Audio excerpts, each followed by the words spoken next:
সম্মানিত দর্শক মণ্ডলী, নামাজ শেষ করেই চলে আসলাম বাসায় এসে মনে হলো একটি আম না খেলেই নয়, তাই ফ্রিজ থেকে একটি আম বের করে নিলাম। এই আমটি আজকে খুব মজা করে খাবো। তো ভিডিওটি চলো শুরু করা যাক। এই যে আম নিয়ে চলে এসেছি, তো এখন এই আমটি কাটবো এবং তোমাদেরকে দেখাবো। চলো যাই। তো আমটি আমরা একটু পরিষ্কার করে নিই কলের পানি থেকে।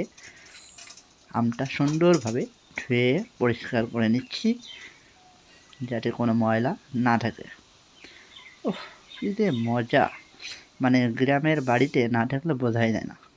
সুন্দর বাতাস, এই তো আম নিয়ে চলে আসলাম। ওহ সেই! এখন আমটা কেটে খাবো। এই যে চাপাতি নিয়ে আসলাম, চাপাতি নিয়ে এসেই আমটা যে কোথা থেকে শুরু করব সেটাই ভাবছি। দেখ, একটা মাথাটা পেয়েছি। দেখ, আমি কিন্তু প্রথম আম কখনো এভাবে কাটা হয়নি তো। এ দেখ, কাটছি তো। কোথা থেকে যে শুরু করব?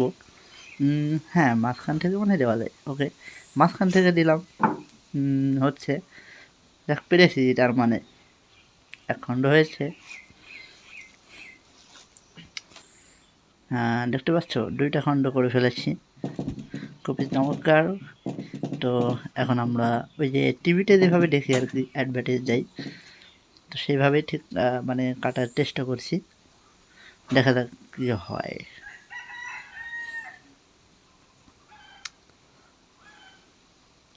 আমটা ওই সেই টিভি ছোটোবেলায় আগে দেখতাম যে আম বমের মতো মডেল করা, তো আমিও সেইভাবেই আসলে মডেলটি করছি।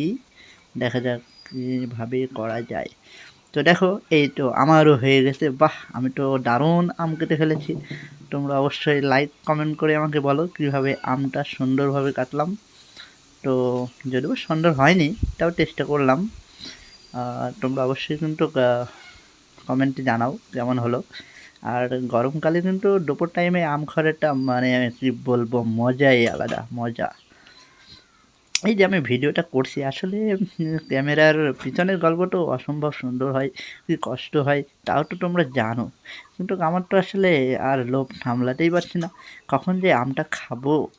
ওহ সেই ডিজাইন হয়েছে, সেই মানে কী বলবো, উড়াধরা ডিজাইন।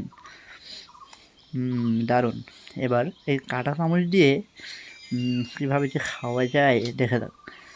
এই আমের আটিটা আসলে কী করা যায় বলো তো বন্ধুরা? হ্যাঁ, এটা একটু খেয়ে টেস্ট করেই নিলাম, আসলে শুরু করেই দিলাম। খুব ভালো লাগতেছে, বা মানে মজার আর মজা। কেমন